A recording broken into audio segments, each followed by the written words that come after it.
About 9 months ago as of writing this, video game journalist with more subscribers than me, Cropecat, released a video called Remember Halo. And in it, the viewer receives a montage reminiscing on the glory days of this franchise. Bungie employees expressing their genuine excitement and passion for what they were doing, a sentiment that seemed to be mirrored by anyone who ever touched the fruits of their labor. And of course, it's packed of clips of just a few of the millions of Xbox Live parties that were formed, full of players having the time of their lives. I wasn't there for any of that though. Not like I'm assuming some of you were, and not like the guy whose video title I accidentally ripped off. Sorry about that. This video is great, by the way. I've never owned an Xbox before, so for most of my life, Halo was just a friend of a friend. I would play Halo 3 at friends' houses. I'd watch the first 10 seasons of Red vs. Blue over and over again, and I'd consume so much content on YouTube about a game series that I would seemingly never get to own. Because I don't know about you, but saying, "Hey mom, can you spare me $300 so I can play one game?" doesn't sound like a battle I ever would have won. I will continuously huff copium over the next few years, buying any game remotely similar to Halo for the consoles I did own, buying ports for the PC, not realizing that a game made for Windows Vista would not run on Windows 10, and spending hours downloading every Halo map, weapon, or player model I could in Garry's Mod so that I could pretend to play these games. And this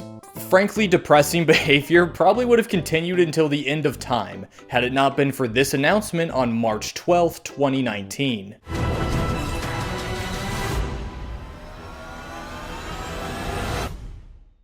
I left a comment on this video that makes me question what about that day 4 years ago was so bad, but it didn't matter because these games were finally going to become accessible to me, and I was going to play them to death. And I have, ever since Reach dropped on Steam that December. And about 3 years before I opened my super cool and awesome and also cool Patreon, which can be conveniently accessed via the description.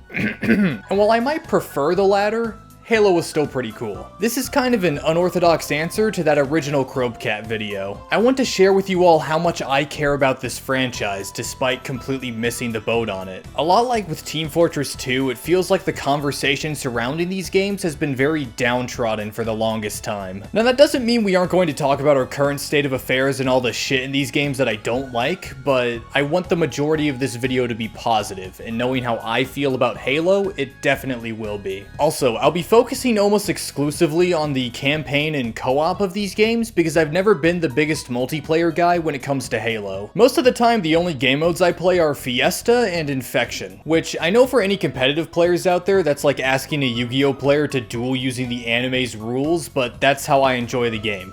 Remember that for later. Also, my allergies have been acting up a little bit lately, so if you notice that my left eye is a little bit red, that is why, but if anyone asks, it is an injury from combat. And hey, speaking of combat,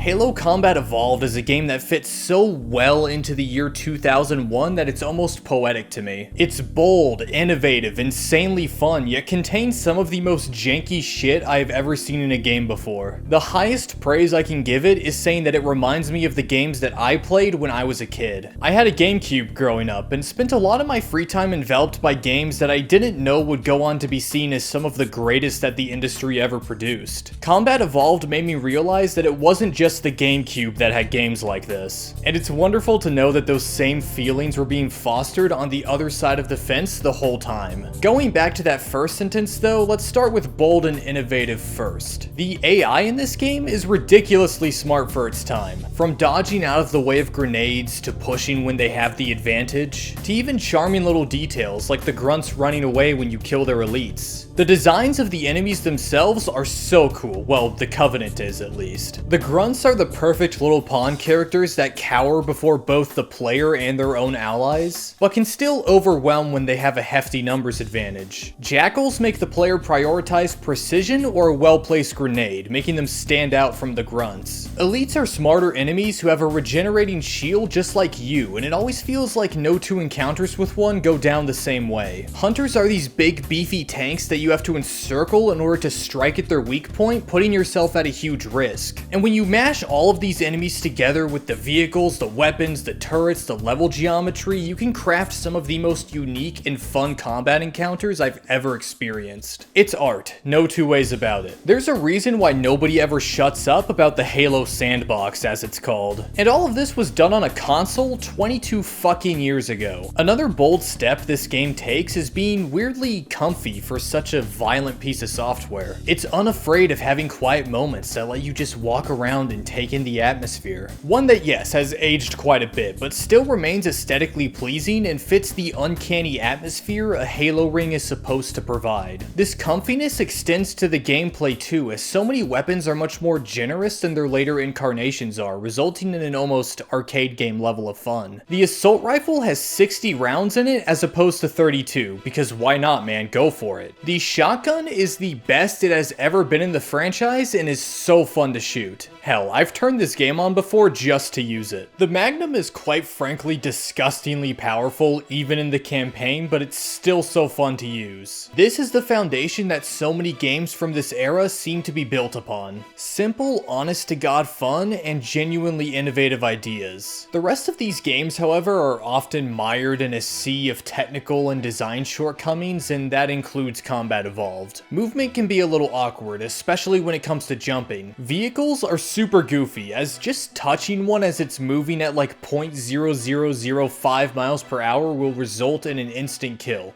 just like real life. And one thing I never hear people talking about is how Banshees will just dive bomb you on harder difficulties. Now all of this stuff is pretty funny and contributes to the game's charm. The level design and the FLUDD though do not, in my opinion. Levels first, I think they're way too long and they repeat themselves way too often. People dog on the library for copy pasting rooms and hallways, but they do this throughout the entire game. The library is just the most egregious example. I love the open sections of Assault on the Control Room and 2 Betrayals, but I don't like going through the same arena 5 times each in both of them. Plus the levels are about 25 minutes long, which always puts me at a crossroads whenever I finish one, because I usually want to play a little bit more, but don't want to commit to such a long level, especially on a harder difficulty. Speaking of difficulty, the game throws you a curveball about halfway through by introducing the FLUDD, probably the most important faction plot-wise in the original Halo trilogy. I think they are very cool, but I do not enjoy fighting them in this game. While the Covenant has like a dozen unique and engaging responses to the actions that the player takes, the FLUDD only has one attack plan. Doc, we need a plan of attack! I have a plan. Attack. The fun factor comes from not getting overwhelmed by their constant onslaught, but that tends to wear off pretty quick when that's all they ever do. Plus the FLUDD has the most BS out of any class in the entire franchise. May I introduce you to my good friends, the Rocket Launcher FLUDD. And beyond that, I think giving the bum rush enemies access to assault rifles and shotguns is just obnoxious. Whenever I died to the Covenant in CE, I was either laughing because I just got rammed by a Banshee, or I was thinking, okay, that's fair, my fault. Most of the time when I die to the FLUDD though, my reaction is, dude, fuck off, you're a zombie, why can you hold a gun? I know it's lore accurate because the FLUDD is so horrifyingly powerful that they just take the memories of the people that they infect, but take this with a grain of salt. I'm just unloading my PTSD from all of my legendary runs onto you. Oh, and the Sentinels are pretty cool, I guess. All in all though, I can never stay mad at this game. He is a precious little guy, and I am so proud of him for changing the entire industry, even if a lot of people don't recognize it nowadays. I can totally see why so many people were just foaming at the mouth to see what came next back in the day. Speaking of which,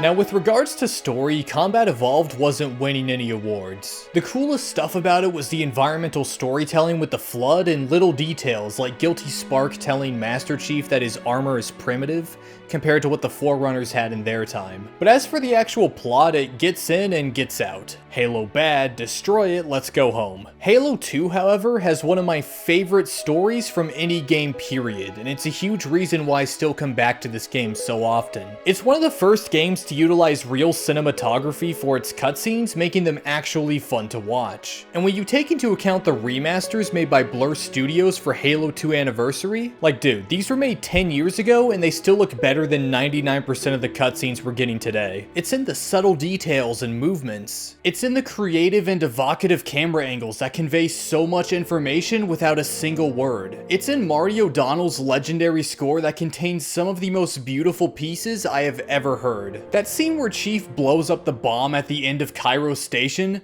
dear God, is it euphoric. And all of this is in service of a script that works so well for what it is. It isn't Shakespeare, but it does expand the world of Halo in so many meaningful ways. We see the hierarchy of the Covenant, we get to know their diabolical and charismatic leaders. We learn of the intriguing civil war between the elites and the brutes. We get insightful knowledge about their history and customs, the Arbiter being a great example of this. In Combat Evolved, it was just, hey, these guys are purple.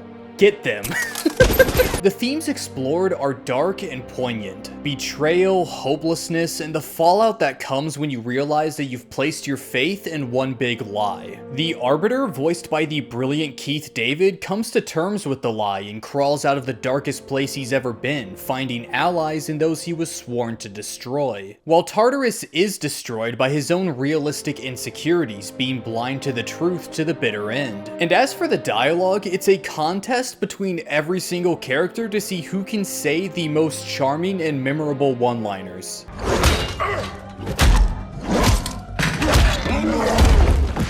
How you doing? Johnson, Chief, Cortana, Truth, Miranda, the Gravemind, Arbiter, Shipmaster, Tartarus. There are no weak links in this story. Everybody is fun to listen to. Oh, but what about that cliffhanger ending?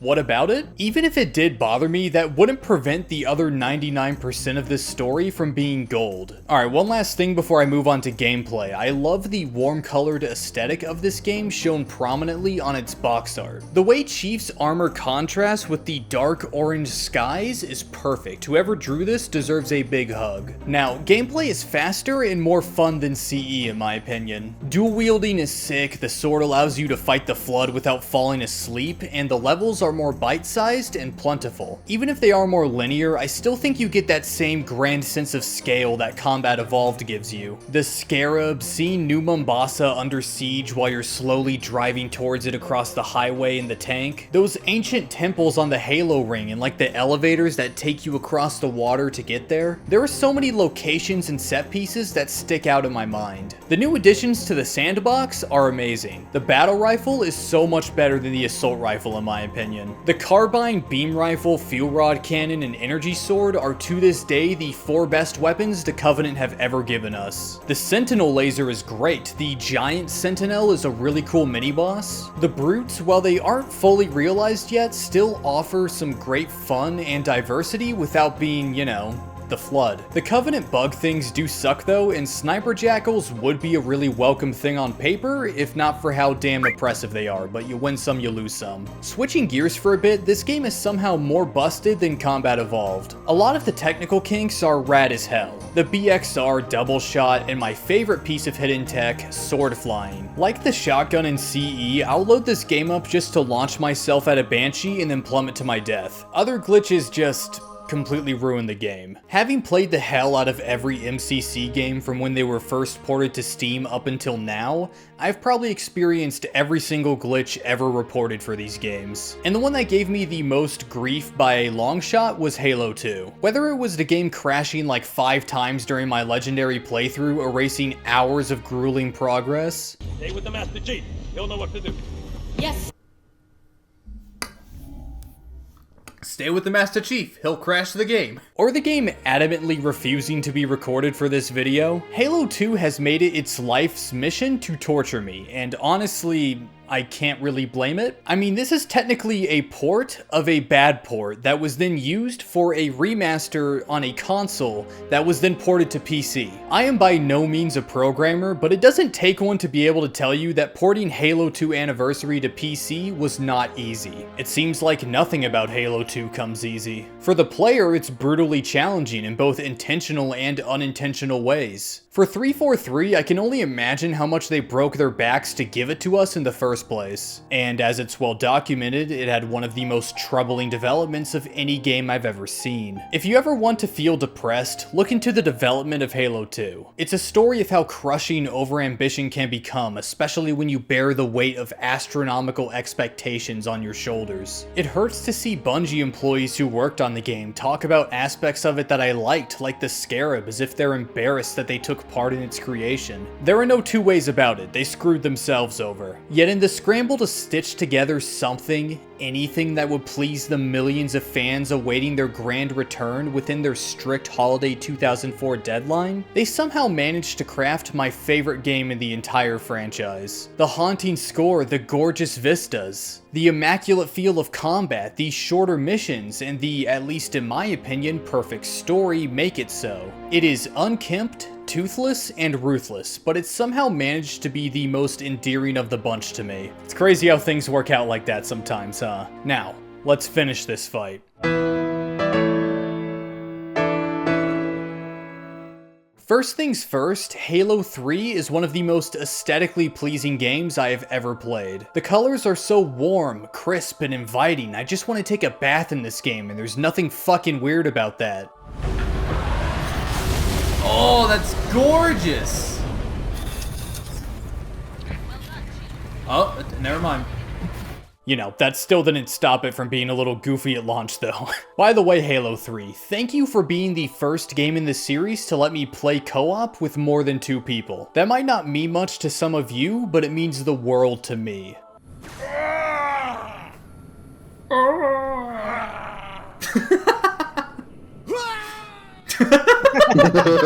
Everything about Halo 3 feels more fine-tuned and polished than its predecessors. Weapons are properly balanced. The Flood and the flying bug things are less obnoxious, and the brutes have been tweaked tremendously to make them worthy enough adversaries to replace the elites. I think these adjustments sacrifice a little bit of the fun factor though, as I'm not a big fan of the slower movement, which is kind of a hybrid between 1 and 2, nor am I a fan of the new projectile bullets on the battle rifle. This is more than made up for though by the gravity hammer and the Spartan laser, the 2 most fun weapons ever conceived by man. As for the story, its biggest achievement by far is getting me to care about finding Cortana, who, if you'll remember, is a fake woman inside of the fake universe of a video game. That's like watching a movie where the main character's love interest is ChatGPT and the director still expects you to give a shit. The plot though, while it starts out really strong, starts to feel a little forgettable for me when we get towards the middle of it. I have to remind myself that a few entire levels exist in this game, and that's not something I can say for any of the other Bungie Halos. One shortcoming I found is how, other than truth, none of the deaths in this game feel like they're given proper room to breathe. Gravemind, Guilty Spark, Miranda, and Johnson all played huge parts in this franchise, and they just kind of get capped and tossed to the wayside, sometimes completely off screen. Bungie themselves admitted that they added a lot of death to the script because they felt like it didn't have enough emotional weight, and it shows. These are all super forced, and the only one that feels like it was planned from the start, Truth's death, feels earned. And none of this is to say that the gameplay and the story don't have standout moments. Teaming up with the Flood leading to this iconic shot, the rocket launcher mongoose section, the humans and the Covenant banding together, and of course, the grand finale. The Warthog run at the end of this game is the highest high any game in the franchise has ever reached, period. It is so much fun, it works dramatically as a thrilling conclusion, and it beautifully calls back to the ending of the first game. And I know I harped on cinematography a lot for Halo 2, but this shot here is probably my favorite shot from ever. Chief and Cortana were recently reunited after spending the entire game apart. And just as they begin to feel hope that they both might make it out of here, a falling Warthog puts that dream in jeopardy. Chief slowly crawls his way back to Cortana. And then the destruction of the Ark, our ultimate goal in this game, mind you, is blocked from our vision by Chief and Cortana slowly rising into frame to share a brief yet tender moment together, subtly suggesting that there are some things that are more important than saving the entire universe. And I'm gonna start crying, dude. The ending cutscene has two of my favorite tracks ever, Tribute and Wake Me When You Need Me. They are awe-inspiring pieces that fit perfectly with the somber yet triumphant moments of peace that the survivors of this conflict share together. And seeing Chief finally resting in the same kind of pod he was awoken from when we first met him, it's wonderful. It brings everything full circle. It's finished. It's finished. But that doesn't mean we can't have spin-offs.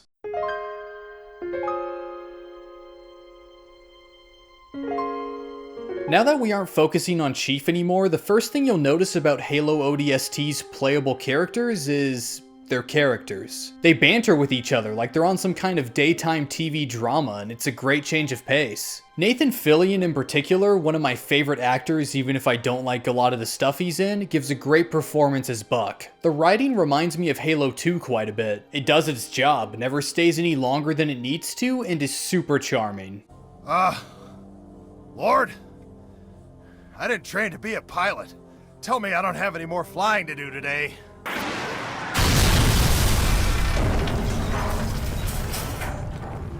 So, was that a yes or a no?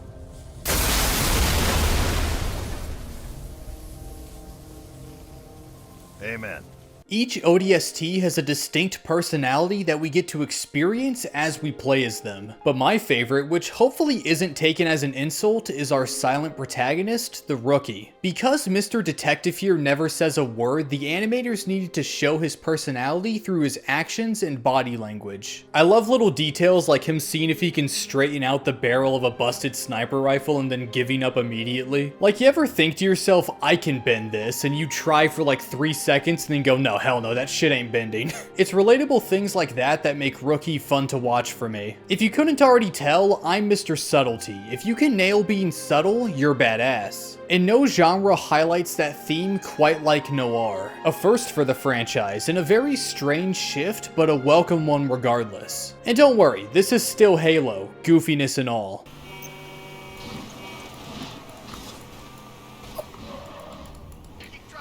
If we went off the edge. New Mombasa has never looked so appealing. The rain, the futuristic city lights illuminating parts of the environment while the rest of it remains caked in thick darkness. And the soundtrack, as always, makes patrolling the city streets such a joy. I thought Deference for Darkness was some kind of famous 1900s orchestral piece or something because when I first heard it, it was completely removed from Halo. When I heard it in game for the first time though, I just smiled and said, of course it's from Halo. Everything about this city lends itself well to the isolation and loneliness that you feel while you play this game.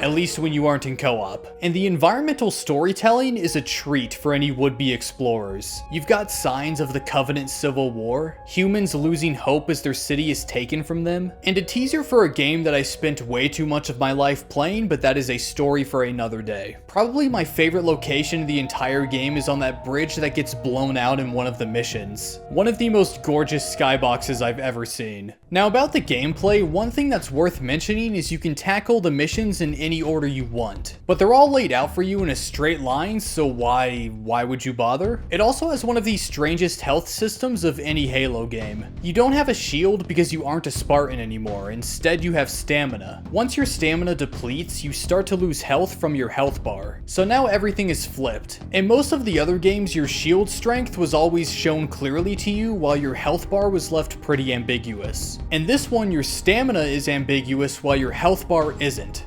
I don't like that. Knowing how much shield strength you have is important because you always want to take cover before you run out. It's a little hard to gauge that at a glance when ODST's way of showing that to the player is making their screen varying shades of red. I get that they tried to change something, anything about Halo 3's core gameplay to make it stand out while still meeting their tight deadline, but this just wasn't for me. What is for me are the new SMG and pistol. They're both super fun to shoot and they fit the aesthetic of the game perfectly. story. Another thing I love is how the Flood isn't in the game, and how all of these little stories connect with each other at the end for the big finale. It was great finally seeing Oni get mentioned in the main series, doing the mini Warthog run across the highway, and seeing the reveal that the engineers are essentially slaves to the Covenant. I really like how the game makes you feel really bad for them right before Reach came out, which makes you kill like 15 of them in the campaign. Firefight is a great bonus mode. I think a survival mode for the ODSTs is a great fit because they aren't nearly as strong as Spartans. And while it's definitely the shortest game in the series, I think that's okay. I played it with 3 friends the night that it dropped, and none of us went to bed until the whole thing was finished. I must have stayed up until like 2:30 in the morning, but it was super worth it. We all had a great time. Take a picture of me on the zebra's head, guys! Oh,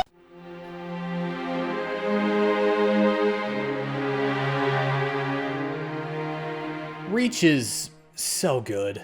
God, I love Halo Reach. Dear Lord in heaven, do I love Halo Reach. Halo Reach es jodidamente tan fuerte. Fun fact, I had to ask people who actually speak Spanish to translate that for me, so that was a fun conversation to have. Reach's story gripped me as soon as I heard the plot synopsis. This is a game where you play as an all-powerful super soldier and all you do is lose. So how do you set the tone for that? Well, the cinematography and art direction pulls a lot of the weight here. Shots will often be presented through in-universe cameras, giving everything a gritty found footage look. Armor is more complex and grimy with realistic colors. The stuff these Spartans wear are a far cry from the bright, sleek suits we've seen before. And it manages this without falling into the 7th generation trap of the color palette being just brown. You know, if anything, that was kind of ODST's problem with daytime stages. Basically, rest assured, the visuals are still a spectacle to behold, and the aesthetics lend themselves well to the darkest story in the franchise. I think this piece of art here beautifully symbolizes what Halo Reach is all about. The dirt and smoke flying everywhere as this elite readies his sword to stab into the Spartan who's hopelessly trying to fight back against it. If you've played the previous games, you've heard about the tragedy that befell Reach, and after so long of just hearing about it, Bungie's final game invites you to experience it, throwing you into the muddy trenches to get your ass kicked by the Covenant. They don't mess around in this game, both in story and in gameplay. I think they're more of a threat than they've ever been. In keeping in line with the game's tone, our main characters are super serious. I think that's a good thing. These Spartans are the kind of people who carry out tasks that you'd hope to God only happen in fiction. It'd be weird as hell if they cracked jokes like Romeo or got romantically involved with each other like Buck and Veronica. But that doesn't mean they lack personality. Bungie manages to show their characters off to us all the time in subtle ways, making them endearing without having them break character to do so. They don't just give us that fake ass like Call of Duty military speak like, breaker, I need you to take that building, Tango Bravo Charlie, there's a fucking nuclear bomb. No, George is kind and thinks about others first. Kat is super intelligent and gets frustrated when her work is rushed. Carter is a born leader who knows how to take command and keep a straight face when things go south. Emil is more of a loose cannon and is probably a little crazy. And June is the closest thing the team has to a wisecracker, but it's tactful. It's not like quippy, he's just cool. You know, this stuff is stolen. What, you gonna arrest me? No, I'm gonna steal it back. Now that doesn't mean I cried or anything when most of them died, but each death works in service of the story. And I find the way that Noble Team is whittled down until the player is the only one left to be very powerful. Being a prequel to Combat Evolved, the best thing this game could have done narratively is tie itself seamlessly into the first game, which it expertly does. Delivering Cortana to the Pillar of Autumn and seeing it off to the voyage that we join it on when CE begins is really good. And to bring things full circle, we gotta die.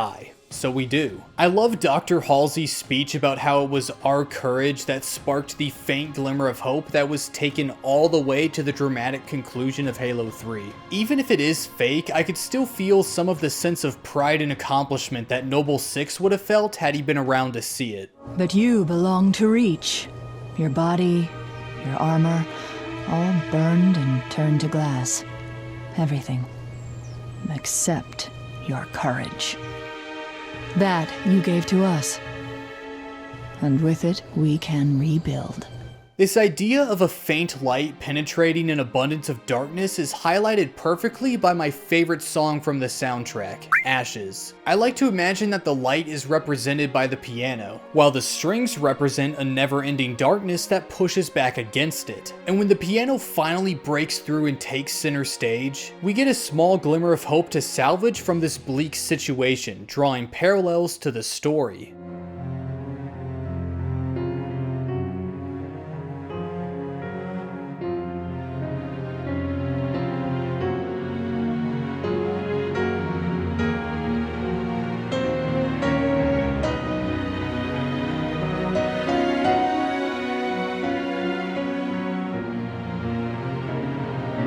I love looking at comment sections on Halo Reach videos because they're just full of people dropping lines like the Spartan missing in action thing or like remember Reach. Sure, you can call it cringe, but I love finding little corners of the internet where people show up to just genuinely connect about something they care about. They share their stories and spend time writing comforting comments for passerby to see for no other reason than somebody might need a pick-me-up today. I think it's great. Keep doing what you're doing. So that's the story for this game. Super dark and depressing. Now the gameplay is the exact opposite because it brings me nothing but joy, especially with friends. Quite the predicament you've gotten yourself in. I don't appear to be able to move. Oh no! You bastard!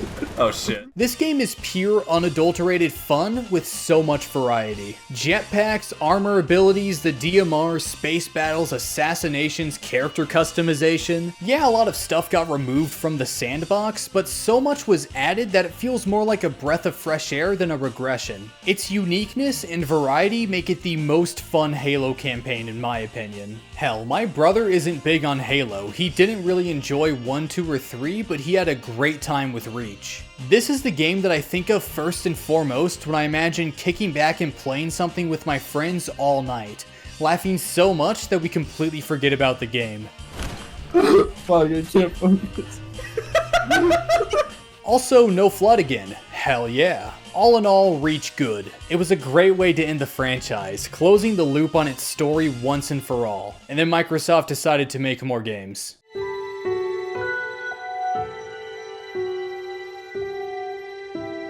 It's hard to not feel jaded towards Halo 4 because really, it's a game that shouldn't exist. I didn't need to see Chief again. I didn't want the happy ending of 3 to get reversed just so we could fight the Covenant again. And I damn sure never wanted to see the Forerunners show up in the story. I think it was Jason Jones talking about Destiny when he said that whenever you're crafting a fictional world, you want to have some level of mystery to it. Because usually whatever the player envisions with their imagination will be 100 times better than whatever you could come up with. That is 100% the case for the Didact. The Prometheans and their weapons are just okay. They're a huge downgrade from the Covenant, who themselves had their AI downgraded in this game because 343 wanted to have better graphics. I'm going to barf. When fighting the Prometheans, you no longer have interesting decisions to make, like targets to prioritize, because you're just a dumbass if you don't shoot the Watchers first. And the feedback you get from killing a knight just feels so unsatisfying. They just slowly disintegrate, so you have that split second where you keep shooting them not knowing if they're dead or not, unlike the instant ragdolls that every other enemy gives you. Now that's a lot of negative stuff, but I do still think this is a good game. It's fun, especially with friends, and while I think that half the story is dumb, the other half is something that I genuinely appreciated this game for taking a risk on, developing the relationship between Chief and Cortana. First things first, Cortana is gorgeous in this game, and only this game. I bump this in every video.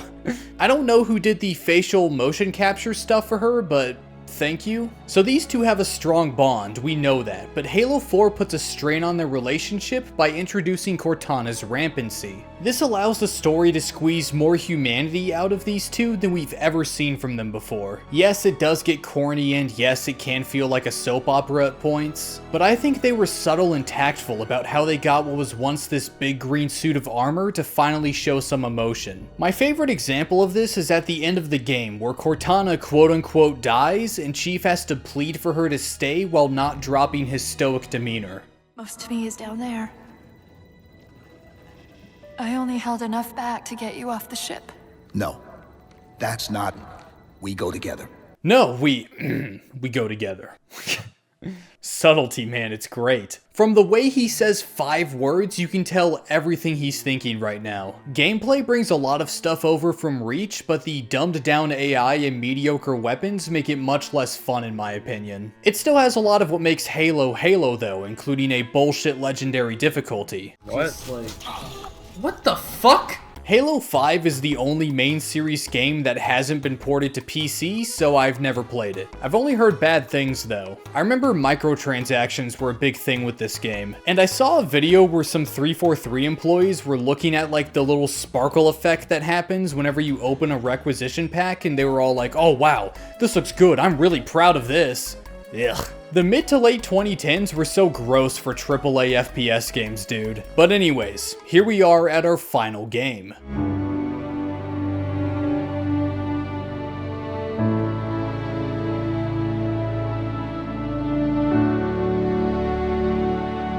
Infinite is weird. It feels like a prologue to some great big super game that hasn't been announced yet, but 343 positioned it as the video game people were supposed to play for the next 10 years. I was excited for it. I got pissed when they said that campaign co-op wasn't going to be at launch and even said I wasn't going to buy it, but I still got it day one. And my god, is this the most fun and refined the Halo sandbox has ever been. Everything is so fluent and satisfying. There's a weight to every action you take that doesn't feel limiting in the slightest. Every encounter can play out in like 100 different ways, and the grappling hook is the best thing ever added to this franchise. The weapons are so fun. The pistol, like that developer said in one of the trailers, makes you feel like John Wick. The shotgun is actually good again. And while I don't like all of the new guns, the Mauler might very well be my favorite gun in all of Halo. Slam dunk, 10 out of 10 gameplay, no questions asked. So why aren't I, or anybody else for that matter, still playing this game? Everyone likes to point fingers at the lack of content, the poor optimization, or the nickel and diming through microtransactions, but I couldn't disagree more. See, I've kind of been lying to you throughout this entire video. I've been talking about the story and gameplay of these games like I mostly play them by myself and occasionally have friends join in. I've even been showing mostly single player footage in this video. But in reality, out of the 235 hours I have in the Master Chief Collection, I reckon that at least 200 of them were spent playing with friends. This was mainly because of the pandemic. Everybody was looking for something to use to connect with others. For me and a lot of people that I know, we used Halo. It was cheap. It offered online co-op, multiplayer, Forge, and its gameplay always created this fun party-esque atmosphere that made it perfect to just play together for hours on end. I couldn't do that in Infinite though, could I? If you'll remember, that was so important to me that I almost didn't buy my most anticipated game of 2021 because of it. There was no Forge or custom games for me to browse with my friends. There was no campaign co-op, online or couch, meaning I beat the game once myself and then never played it again despite how fun it is. The multiplayer was a huge mess that never allowed you to pick the game modes you wanted to play. Infection, what the fuck is that? You mean quick play? I think you mean quick play. The most fun I could get out of this game was going into a private match and cranking the speed up as high as it would go and then having some really fun chaotic party game action. But that doesn't sustain a player base for 10 years. I don't know about the rest of you, but I play these games primarily because they're fun. And what's most fun about them is how they've always given me ways to play and connect with the people I care about. Only once I've had that fun do I go off by myself and obsess over the gameplay intricacies, the story, and make my big dumb hour-long YouTube video. It's a lot like Mario Kart, Mario Party, and Smash Bros in that regard. Never in my life have I ever considered playing one of those games by myself. I can't speak for everyone who dropped Infinite so early on, but that's why I did it. And seeing how copying your competitors, focusing on the competitive scene, and going free-to-play live service hasn't helped you guys at all, I think there are only so many wrong turns you can make before you have to give the party game formula that made CE's multiplayer so beloved a chance again. I don't want to just remember Halo. Remember a time when I could play these games in the same room as somebody else. Remember when the people who made these games didn't straight up lie about including essential features. Remember when these games used to bring me joy. I want 343 to succeed, and while nobody will or should, mind you, listen to what I have to say, focusing on bringing players together is how I would try to do it. I know I'm not a business executive, nor do I have all the focus group data or whatever, but I do love Halo, and that has to count for something. Anyways, these games are good. Please play them. Thank you for watching. And a special thanks to Silent Secondary, Mr. Chocolate Salmon, and Volume Morning, Shrouded Sun! and the rest of my wonderful patrons.